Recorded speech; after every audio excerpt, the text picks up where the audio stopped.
ব্যবসা বাণিজ্য করতে হলে পুরুষ করবে, আর তার উপার্জিত সম্পদে মহিলা পাবে বুক দখলের অধিকার।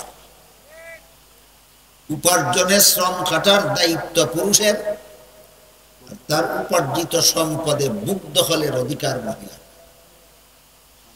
তাহলে পুরুষের সংসার জীবনে দায়িত্ব কটা? মহিলার কটা? কোন মহিলা যদি পুরুষের 5টার একটাও নিতে পারে না, না পারে? পারে? নিজের একটাও মহিলাকে দিতে চায়, বুঝেন কথা? কোন পুরুষ যদি মহিলার 5 দায়িত্বের একটাও নিজে নিতে পারে না, আর নিজের একটা মাত্র দায়িত্ব সেটাও মহিলাকে দিতে চায়, এই পুরুষটা দুনিয়াতে কোন কাজের? সে কি দুনিয়াতে আসলো গুড়ার ঘাস কাটার জন্য? তুমি গুড়ার ঘাস কাটতে আইছো দুনিয়াতে? মহিলার 5টা কাজের একটাও তুমি করতে পারো না, তোমার একটা মাত্র কাজ মহিলা দেখিয়া করাতে চাও, আবার বলো সমান অধিকার চাই। হায়া লজ্জা করে না?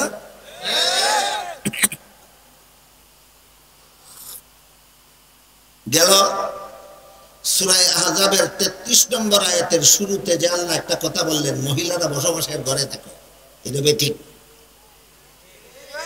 না সঠিক? এরপরে বলেছেন বিশেষ দরকারে যদি ঘর থেকে বের হোক। বিশেষ দরকার কি? শরীয়তের বিধান মতো মহিলাদের ঘর থেকে বের হওয়ার জন্য বিশেষ দরকার আছে 3টা। কটা? এই 3 দরকারে ইসলামের বিধানে মহিলা ঘর থেকে বের হতে পারে। 1 নম্বর দরকার হলো ব্যক্তিগত, 2 নম্বর দরকার হলো ধর্মীয়, 3 নম্বর দরকার হলো আর্থিক সংকট। আবার 3টারই ব্যাখ্যা আছে। ব্যক্তিগত দরকারের উদাহরণ যেমন কোনো মহিলা যদি অসুস্থ হয়, ঘরে বসে চিকিৎসা না হয়, তাহলে যেখানে গেলে চিকিৎসা হয় সেখানে যেতে পারে, এটা তার ব্যক্তিগত দরকার। কোনো মহিলা যদি সম্পদ বেচা কিনা করে, ঘরে বসে যদি দলিল না হয়, যেখানে গেলে দলিল হয় সেখানে যেতে পারে, এটা তার ব্যক্তিগত দরকার। কোনো মহিলা যদি তার মাকে, বাবাকে, আপন মামাকে, আপন চাচাকে, আপন ভাইকে দেখতে চায়, স্বামীর ঘরে বসে বসে যদি দেখার সুযোগ না হয়, যেখানে গেলে দেখতে পারে সেখানে যেতে পারে, এটা তার ব্যক্তিগত দরকার। ধর্মীয় দরকারের উদাহরণ, কোন মহিলার উপর যদি হজ ফরজ হয়, আপনারাই বলুন বসবাসের ঘরে হজ হবে? ঘর থেকে বের হয়ে যেখানে গেলে হজ হবে সেখানে যেতে পারে, এটা তার ধর্মীয় দরকার। এটা তার ধর্মীয় দরকার। কোন মহিলা যদি বসবাসের ঘরে বসে প্রয়োজনীয় এলেম কালাম শিকার সুযোগ না পায়, কিছু এলেম কালাম আছে সব মুসলমানের জন্য অর্জন করা ফরজ, পুরুষের জন্য মহিলার জন্য। যেমন সহি শুদ্ধ কলেমা কালাম শিক্ষা করা সমস্ত নারী পুরুষের জন্য ফরজ। সহি শুদ্ধ উযু গোসল শিক্ষা করা সমস্ত নারী পুরুষের জন্য ফরজ। সহি শুদ্ধ পাক নাপাক শিক্ষা করা সমস্ত নারী পুরুষের জন্য ফরজ। সহি শুদ্ধ ভাবে নামাজ বন্দেগী শিক্ষা করা সমস্ত নারী পুরুষের জন্য। এই কিছু এলেম কালাম এগুলিকে বলে। এইগুলি শিকার পরিবেশ যদি বসবাসের ঘরে না থাকে, যেখানে গেলে শিখতে পারে সেখানে যেতে পারে, এটা তার ধর্মীয় দরকার। বুঝেন কি কথা? 3 নম্বর হলো, আরেকটা উদাহরণ হলো ধর্মীয় দরকারে। কোনো মহিলা যদি বসবাসের ঘরে বসে ওয়াজ নসিহত শোনার সুযোগ না পায়, সে ওয়াজ নসিহত শোনার জন্য ঘর থেকে বের হতে পারে, এটাও তার ধর্মীয় দরকার। হজের জন্য ঘর থেকে বের হতে পারে, এটা তার ধর্মীয় দরকার। প্রয়োজনীয় এলেম শিক্ষার জন্য ঘর থেকে বের হতে পারে, এটা তার ধর্মীয় দরকার। ওয়াজ নসিহত শোনার জন্য ঘর থেকে বের হতে পারে, এটা তার ধর্মীয় দরকার। আর্থিক সংকটের ব্যাখ্যা হলো, 4 দল মানুষকে বিনা শ্রমে ভাতা দিয়ে লালন পালন করা ইসলামের বিধানে সরকারের দায়িত্ব। কত দল? 4 দল মানুষকে বিনা শ্রমে ভাতা দিয়ে লালন পালন করা ইসলামের বিধানে সরকারের দায়িত্ব। এই 4 দলের বিবরণটা একটু মনোযোগে শুনুন।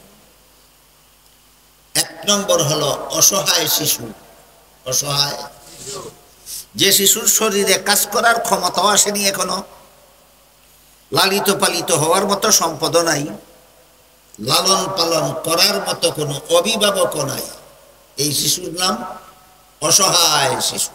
এই শিশুর নাম অসহায় শিশু। আপনারাই বলুন, এই শিশুটা কিভাবে খাবে? বিনা শ্রমে পাবে। দেবে কে? সরকার। দেবে কে? সরকার। 2 নম্বর হলো অসহায় বৃদ্ধ। অসহায় বৃদ্ধকে, যার শরীরে এক সময় কাজ করার ক্ষমতা ছিল, এখন কর্মক্ষমতা হারিয়ে ফেলেছে, শরীরে এখন আর কাজ করার ক্ষমতা নেই, লালিত পালিত হওয়ার মতো সম্পদ নাই, উপার্জন করে খাওয়াবার মতো ছেলে পেলেও নাই। আপনাদের বিবেক বলে এই বুড়ো লোকটা কি শ্রম কেটে খাবে না বিনা শ্রমে পাবে? দেবে কে? সরকার। 3 নম্বর হলো শিশুও নয়, বৃদ্ধও নয়, যুবক পুরুষ।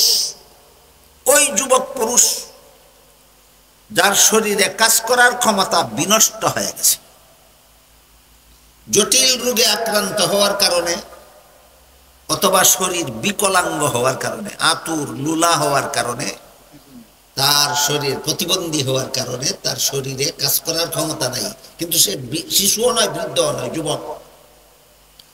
আপনাদের বিবেক বলে প্রতিবন্ধী যুবক শ্রম খেটে খাবে না বিনা শ্রমে পাবে? দেবে কে? কত নম্বর গেল? 4 নম্বর হলো ওই অসহায় যুবতী নারী, যে বিকলাঙ্গও নয়, প্রতিবন্ধীও নয়, যার শরীরে কাজ করার ক্ষমতা আছে কিন্তু লালিত পালিত হওয়ার ব্যবস্থা নেই।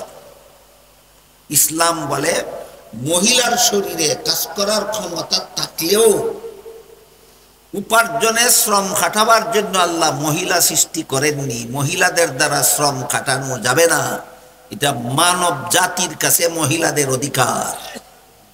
মানব জাতির কাছে মহিলাদের অধিকার।